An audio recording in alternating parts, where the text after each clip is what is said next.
한국경제TV 생생한 실전 투자 정보 와우 퀴즈. 월 5,000원 커피값으로 투자 정보가 내 손 안에 배달됩니다. 와우킥 N에서 만나요. 지금부터 일주일 전이었죠. 제롬 파월 연준 의장에 대한 이 검찰 소환, 여기에 따른 후유증이 워싱턴 중심으로 퍼지고 있습니다.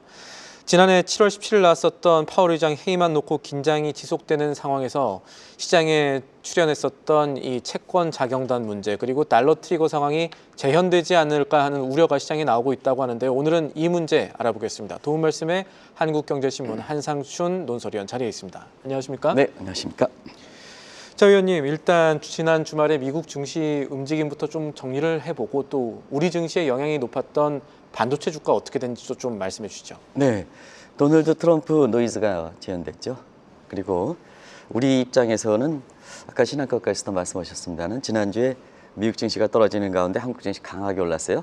디커플링 현상이기 때문에 우리 증시와 관련해서는 지난주 금요일에 미국 증시가 떨어졌다 하더라도 우리 증시는 미국 증시의 영향을 받지 않겠다 하는 그런 쪽으로 그 결론을 맺을 수가 있겠는데요. 일주 전에 이제 기억이 나실지 모르겠습니다는 대부분 다 연방검찰청에서 제롬 파월 의장을 소위 뭘 때 1월 FOMC 회의를 앞두고 금리 인하 압력이다. 모두가 그랬습니다는 저희 이 시간을 통해서는 그 이상의 문제가 있다 하는 측면으로 말씀드렸습니다. 그래서 어떤 외신에서 금리 인하 압력이다 하면 그걸 그대로 받아 적어서 한국 언론들이 표현하거나 방송에서는 안 된다 하는 쪽을 말씀드렸는데요. 바로 이런 문제가 터졌습니다. 도널드 트럼프가 그때 당시에도 I knew it, I heard that coming 해서 네, 그럴 줄 알았다 하는데 사실은 차기 의장과 관련해서 결국은 제롬 파월의 소행으로 드러났습니다. 그래서 연방검찰청이 제롬 파월 의장의 이렇게 느닷없는 소리였었는데요. 그때 검찰청장이 가장 트럼프의 아보는 사람이거든요. 그래서 그때 당시에 이 소식이 전해지지 않다가 파월 의장이 스스로 밝혀서 알려주면서 트럼프가 모르쇠로 일관했는데요. 결국은 트럼프 소행으로 드러나면서 차기 의장과 관련해서 인선위에서 공화당 의원이 2명이 반발했습니다. 그러면 공화당 의원의 인선이 2명 반발하면 트럼프 대통령이 캐비넷에 누구를 임명하든 간에 사실 인선 절차가 통과하지 않게 됩니다. 그러다 보니까 캐빈 의석 같은 경우에는 이렇게 트럼프 대통령이 백악관에 남아야 된다. 근데 이게 사실 이게 연방에서 보면 누가 말이 먼저냐? 캐비넷이 사실은 자기는 차기 의장을 하지 않겠다 하는 입장을 밝혔거든요. 그 이후의 시간상으로 보면 트럼프 대통령이 캐비넷에서는 사실상 일을 잘한다. 백악관에 남아 있어야 된다. 순서 문제가 있습니다. 나중에 그걸 가지고 설명드리겠습니다. 결과적으로 보면 누구를 임명하든 간에 공화당 의원이 반대될 때에는 사실 트럼프 대통령이 캐비넷의 지명을 무산하게 됩니다. 예. 그래서 차기 의장 관련해서 지금 케빈 워스라든가 크리스토퍼 월러라든가 이런 사람들이 부상하는 것도 바로 그런 측면이다 이렇게 보겠는데요. 그게 제롬 파월 의장을 느닷없이 연방법원의 소환 이후에 지금까지 나타난 상황이다 이렇게 보게 됐습니다. 죄송합니다. 미국의 증시는 3대 증시가 3대 주가가 떨어지긴 했습니다는 반도체 주가는 좋았습니다. 그래서 필라델피아 반도체 지수도 사실 1% 이상 올랐고요. 우리 삼성전자라든가 SK 하이닉스 또 관련된 한미 반도체에 영향을 큰 마이크론 같은 경우는 7% 이상 올랐거든요. 그래서 지난주 이후에 미국 증시 떨어지고 한국 증시가 올라가는 가운데 디커플링 현상에 사실 지난주 토요일 새벽에 끝난 미국 증시도 한국 증시의 영향력이 높은 이런 반도체 주가가 올라가기 때문에 3대 지수가 떨어지더라도 국내 증시 입장에선 그렇게 큰 영향을 우려할 필요는 없지 않냐 하는 생각이 듭니다. 네, 본격적으로 미국 경제 얘기해보죠. 이 파월 의장에 대한 이 검찰 소환 문제가 의외로 커서 취임 1주년 앞두고 있는 도널드 트럼프 대통령이 진퇴양난에 빠지고 있다고요? 네, 이번 주에 트럼프 대통령 입장에서 중요한 일정이 많죠. 그래서 20일 날은 1주년 행사하고요. 다음 날은 이제 스위스 다보스로 떠나서 22일 날 다보스 포럼의 특별 연설로 이렇게 돼 있는데요. 1주년에서 뭐를 담을 것이다. 이게 미국에서 통화할 때 이런 내용들이 좀 주로 얘기했습니다. 자, 뭐를 할 것이냐. 그래서 이 관세와 관련해서는 지난 1년 동안 집중했는데요. 대법원의 합법 판결이 나오면 사실 자화자찬할 수 있는 이러한 그 굉장히 중요한 소재가 되지 않습니까? 근데 지금 상태에서는 대법원의 합법 판결이 좀 연기가 돼서 취임 이후로 연기되고 있는데요. 취임 이후로 연기되면 이건 위법이 될 가능성이 높지 않느냐, 1심과 2심과. 그래서 이것을 담기가 어렵습니다. 그래서 지금 느닷없는 반도체라든가 뭔가 이렇게 해서 그린란드가 관련된 이상한 쪽으로 관세를 좀 몰아가고 있는데요. 아무튼 간에 관세에 대한 평가는 그렇게 썩 좋지 않다는 것을 말씀드리겠습니다. 두 번째는 그 아름다운 금리 인하에 대한 자찬 이벤트인데요. 이게 채권 금리가 다 올라가 버렸습니다. 그리고 캐비넷의 지명 통해서 이걸 좀 자찬해야 되는데요. 지난 1년 동안 이 얘기를 얼마나 얘기했습니까? beautiful backdrop이다, beautiful big drop이다 이런 표현을 써서 했는데요. 국채금리 올라가 버렸습니다. 이것도 담기가 좀 어려웠습니다. 그리고 마두로 축출해서 마가 이 문제 있었는데요. 즉 국민 지도가 마두로 축출 후, 그 다음에 그린란드 군사병합 이후 그 국민의 지도는 더 떨어지고 있습니다. 예. 이것도 담기가 좀 어렵지 않느냐.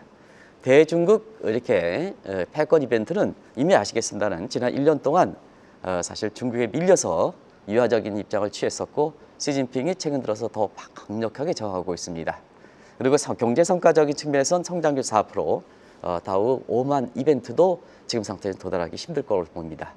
이번 주 22일 날 미국의 그 3분기 확정치가 발표되고 걸어 보이는데요. 속보치가 4.3% 나왔습니다는 지금은 3%대로 줄어들 거로 이렇게 보고 있습니다. 그러면 4분기 성장률이 이제 이달 말에 나온다 보면 한 2%대로 나오면 4% 달성은 어렵지 않느냐. 그리고 스콧 베센트가 얘기했던 3% 달성도 어렵지 않겠느냐 하는 쪽으로 이렇게 보고 있습니다. 그리고 다우지수가 이제 5만 목전에 오긴 했습니다. 5만 지수 달성하기는 좀 어렵습니다. 그러다 보니까 당초에 성대하게 계획했던 1주년 행사가 뭘 담을 것이냐, 그리고 지금까지 썼던 경비를 보면 지금 파월이 소원할 때 당초에 20억에서 좀 5억 달러 정도 더 써서 사실 25억 달러 쓴 문제에 대해서 지금 소환했지 않습니까? 근데 지금 1주년 행사 문제에 대해서 경비는 밝혀지지 않고 있습니다는 옆에 골든하우스와 함께 경비가 어마어마하게 나오고 있습니다. 근데 담지를 못하고 있습니다. 그러다 보니까 트럼프가 자꾸 궁지로 몰리고 있다 이렇게 볼 때 있습니다. 말씀하신 대로 월스트리트 저널의 주말에 공개했던 설문조사, 지지율 설문조사 봐도 트럼프 대통령 부정평가가 조금 많이 늘어난 15%포인트 늘어났다라는 얘기들도 있었고, 파월 이야기로 돌아가 보면은 임기를 이제 5개월밖에 남기지 않았던 파월 의장에 대한 검찰 소환 문제, 이게 그런데 의외로 시장에서 생각을 해왔던 시나리오라고요? 네, 사실 그때 생각을 해왔다는 문제는 그때 당시에 파월 연준 의장이 소환했을 땐 금리 인하로 전부 몰아갔는데 예. 이와 같은 사태가 우리 방송을 통해서 얘기했다는 얘기죠. 그런 의미로 해서 시장에서 예상했다는 시간은 아니고, 그때 여러 가지 관련된 사람으로 볼 때 이와 같은 사태가 그때도 한번 말씀드렸습니다. 예. 그래서 일률적으로 금리 인하 압력으로 가지 말아라 하는 말씀을 드렸었는데요. 자, 이게 왜 그때 당시에는 시청자분한테 그런 그 말씀을 드렸냐면, 페드 의장이라는 자리입니다. 페드 의장이라는 자리는 아마 미국에서 보면 가장 고답적이고 가장 아름다운 자리고 명예로운 자리거든요. 그래서 1913년 이후에 페드 의장이 각 대통령이 임명한다 하더라도 자기 자신의 전리품 행정, 역관제, 스포일 시스템에 임명된다 하더라도 마지막 퇴임 때는 아름답게 퇴임시켰습니다. 그게 이제 과거의 관행입니다. 자막을 좀 보여주시기 바랍니다. 자, 그런데 파월 의장은 집권 1기 때 제닛 앨런을 제치고 트럼프 대통령이 임명된 사람이거든요. 그런데 그때 당시에 파월 의장의 임명도 트럼프가 무리수를 꽂던 겁니다. 예. 왜 그럴까? 그 직전에 의장이 제닛 앨런입니다. 페드 역사상 첫 여성 의장이고, 그 다음에 연준의 관행은 2번 연임하는 게 관행이고, 페드 의장은. 그리고 제닛 앨런은 역대 의장 중에서 A로 가장 좋은 평가를 받았습니다.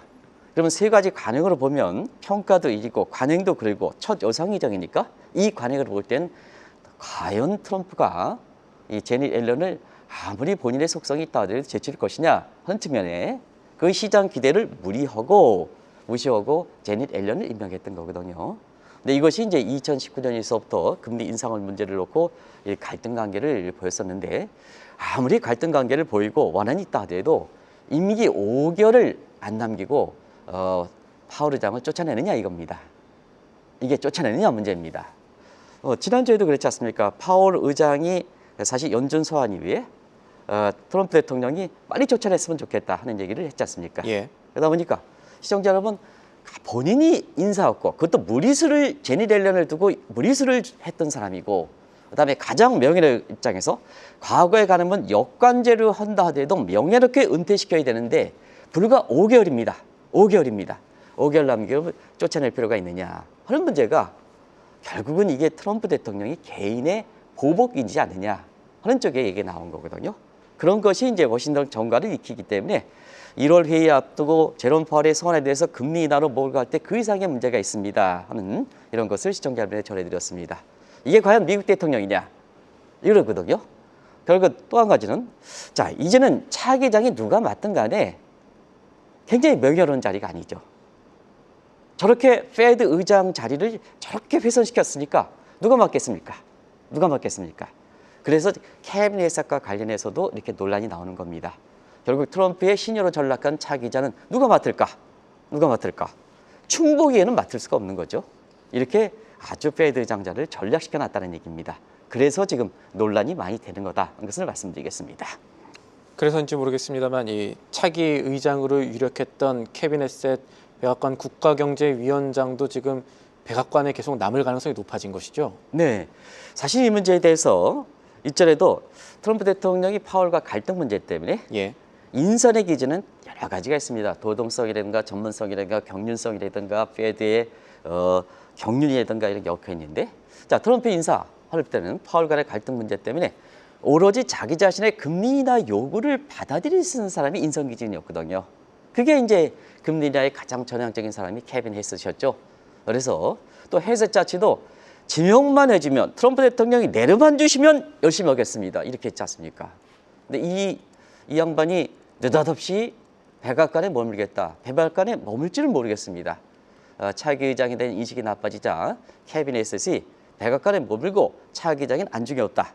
근데 이때 당시에 그 위에 트럼프 대통령이, 자, 캐비넷은 백악관에 남아야 되겠다 하는 얘기를 했거든요. 근데 순서상계를 보면 헬셋이 먼저 얘기했습니다. 예. 그리고 트럼프 대통령이 나중에 얘기했습니다. 사전에 조율이 있었을까 하는 측면이 논란이 되는 거거든요. 캐비넷에 대해서. 자, 사전에 조율 입장인데, 그동안 트럼프 대통령이 자기 자신에 대해서 이렇게 되면 이중화법을 구상하거든요. 이중화법. 예. 겉과 속이 다를 문제에서 이중화법을 구상하거든요, 그동안. 그래서 백악관에 머물기를 바란다 하는 측면을 액면 그대로 보다는 워싱턴에서 보면, 자, 당신 배신했어? 차기 의장 안 돼? 남아있어. 근데 문제는 뭐냐? 자, 백악관도 지금 수지 바일스가 지금 사실 백악관에 있지 않겠다 하는 것을 어렵게 잡아둔 상태거든요. 지금까지 수지 바일스가 있지 않습니까? 여기에 캐비넷 색깔이 나간다 하면 사실 백악관 입장에서도 트럼프 대통령 입장에서 두둔하기가 상당히 어렵다는 얘기입니다. 여기에 일론 머스크조차도 나지 문제도 어제 나왔지 않습니까? 누가 지금, 자, 취임 1주년이 끝나고 나서 누가 미 트럼프 대통령의 요구를 가져갈 것이냐. 중간선권 닥치고 있는데, 이런 측면이 지금 워싱턴 정가에서 흘러나오는 거거든요. 그래서 지금 상태에서는, 자, 이 언론에서 보면 차기 인선 기준으로, 그러면 인선 기준에 가장 자기 자신의 충복을 받아들일 수 있는 사람이 지금 이제 나갔으니까, 자, 그러면 차기 인선 기준으로 독립성을 유지하는 게 중요하지 않느냐 하는 측면에서 독립성 유지 차원에서 보면 해셋보다는 크리스토퍼 올러라든가 캐비닛 해셋이라든가, 케빈 워시 말씀하시는 케빈 워시라든가, 그 다음에 두 번째는 크리스토퍼 올러는 트럼프 대통령 인선하거든요. 예. 그러면 독립성 문제 기준으로 한다면 당연히 크리스토퍼 올러도 문제가 되는 거 아니겠습니까? 예. 그래서 케빈 워시가 지금 대등장하는 거거든요. 케빈 워시가 왜 등장하는지 그런 걸 좀 정확히 설명해 주는 이런 것이 있어야 되는데요. 그런 게 부족한 측면이 있습니다. 그래서 지금은 케빈 워시로 되는데요. 과연 이게 케빈 워시를 트럼프가 예전에 가져가겠다고 버린 정책이거든요. 수단이거든요. 다시 가져갈까? 이 지금부터 카드를, 한번 보겠습니다.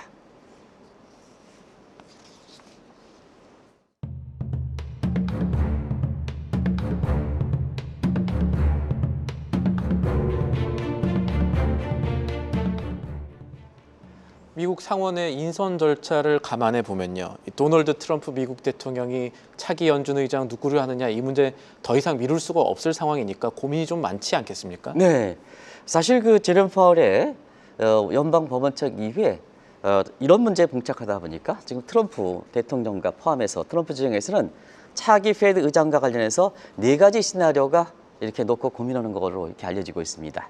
자, 한번 시청자 여러분, 국내 언론에서 소개하지 않는 가장 이렇게 내용이니까 한번 보시기 바랍니다. 일단 프로젝트 2025 계획대로 차제 그냥 골치 아프니까 폐지하자, 이런 얘기 아주 극한 강한 사람으로 나옵니다. 그러면 캐비넷의 배신을 할 수 있는데, 어찌됐든 캐비넷의 배신 여부와 관계없이 자, 회색 카드가 없으면 더 캐비넷에서보다 더 충복적인 사람의 후보를 뽑는 방법도 있을 겁니다.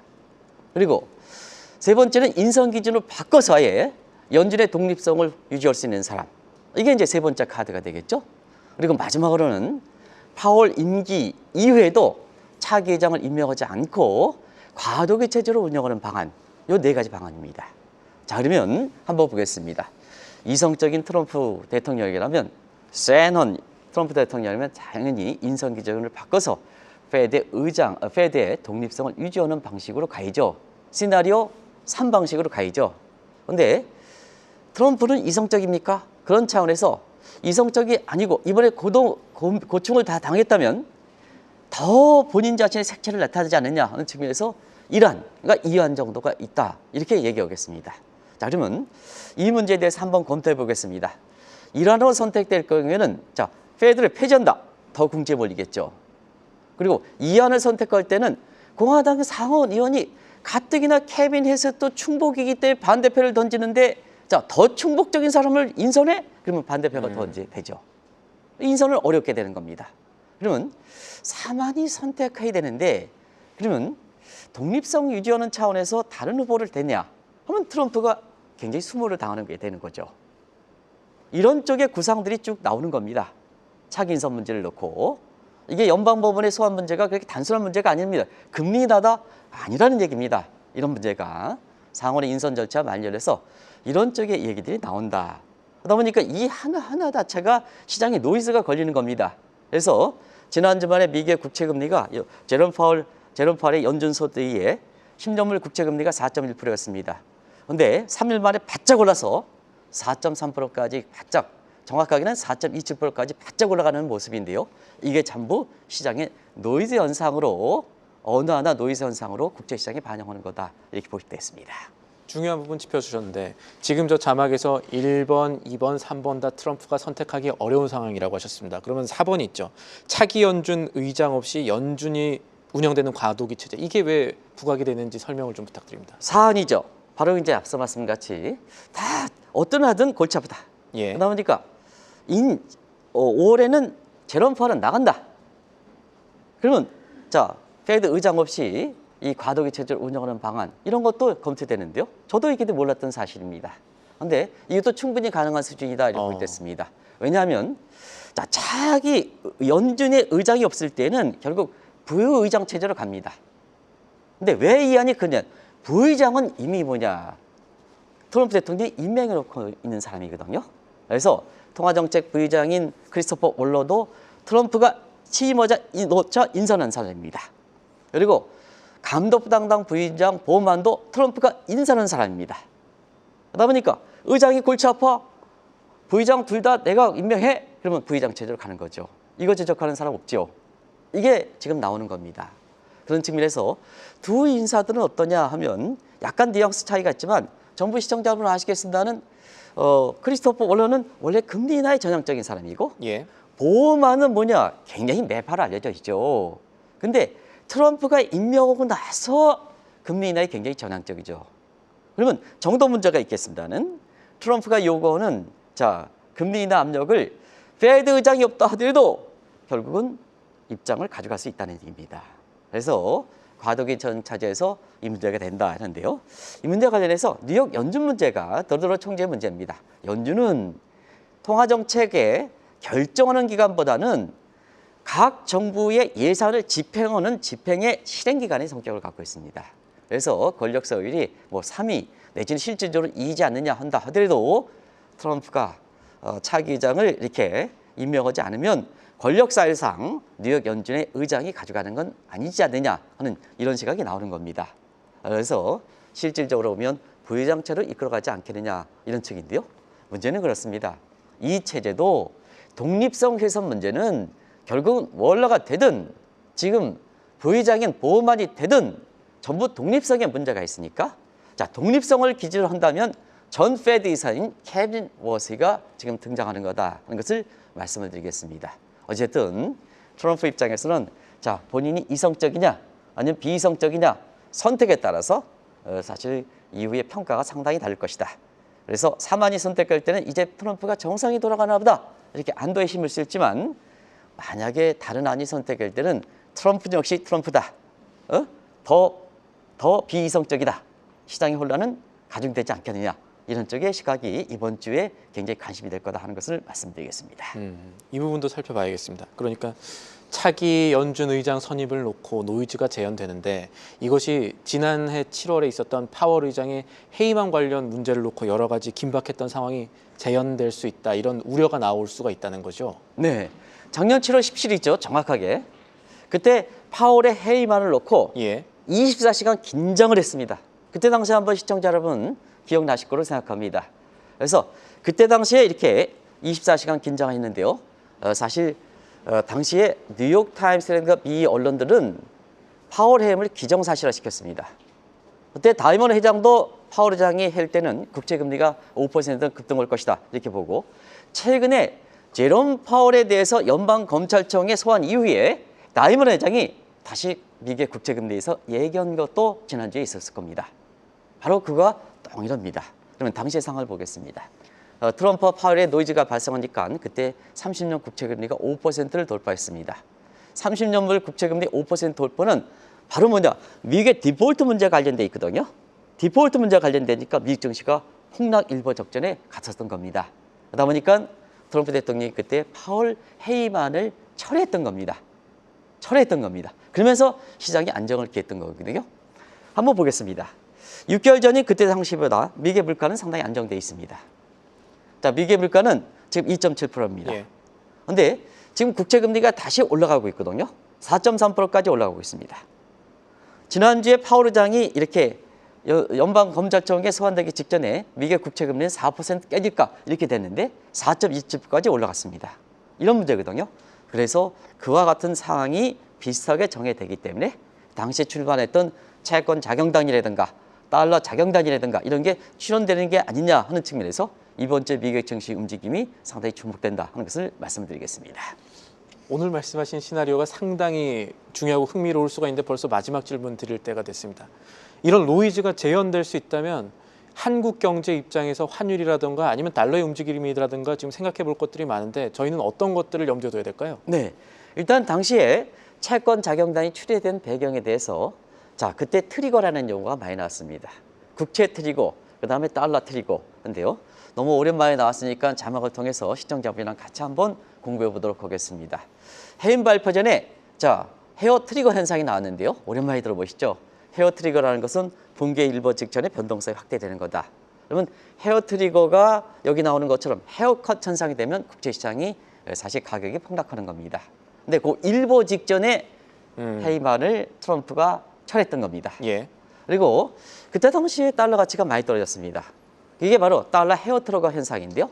달러 자경단도 출회되는 거 아니냐. 똑같은 각도에서 보면 그때 달러 인덱스 떨어졌죠.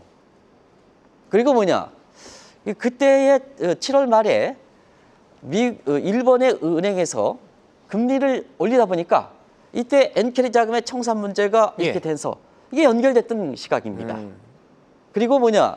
그때 당시에 증권사에서 우리 코스피 지수가 4천 간다 한데 그 기준했으면 기가 막히게 막혔는데 그때 3천 위로 떨어졌던 배경이거든요. 연수정시켰던 배경이거든요. 그때 긴박했던 상황입니다. 그러면 만약에 그때 당시에 달러 자경단이 출해돼서 달러 트리거 현상이 달러 헤어컨 현상이 됐을 때는 달러 가치가 폭락하는 그래서 그때 미국의 하버드의 캐너스 로프코비겨스가 지금 신간으로 와서 굉장히 많이 화제가 일으키는 달러 폭락론이라는 책이 나왔던 겁니다. 그게 그 배경이거든요. 자, 그러면 지금 트럼프가 차기 장관 노이즈 현상에서 자 어떤 현상이 발생할 것이냐 하는 측면에서는 지금 상태에서는 지난주에 미리 예고한 게 아닌가. 미국 증시 떨어지고 그다음에 한국 증시는 강하게 올랐습니다. 4,800 넘었습니다. 자 그러면 일전에도 한번 말했습니다는 파이낸셜 타임스가 올해 연초에 미국 주식을 투자하지 말고 한국 주식을 투자해라. 그러면 그게 뭐냐? 왜 파이낸셜 타임스가 보여줬을까? 이런 것과 관련된 노이즈 현상 때문에 Great American Exodus. 이게 이제 GA가 Great American Exodus. 미국에서 자금 이탈되는 문제입니다.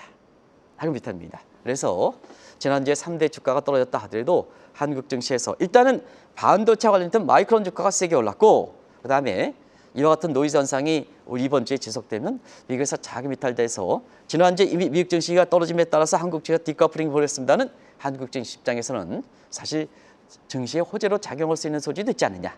그러면 원달러 환율 문제도 사실 위로 1,500원보다는 밑으로 떨어질 수 있지 않느냐. 물론 시간을 갖고 지켜봐야 되겠습니다는 이론적도 움직임이 된다. 그래서 지난주에 미국 증시 움직임이 그대로 한국 증시에 전가되지는 않을 것이다 하는 쪽에 결론을 내도록 하겠습니다. 이런 흐름들을 투자 측면에서도 잘 지켜봐야겠습니다. 오늘 말씀 여기까지 듣죠. 지금까지 도움 말씀에 한상춘 한국경제신문 논설위원과 함께했습니다. 오늘도 감사합니다. 네, 고맙습니다.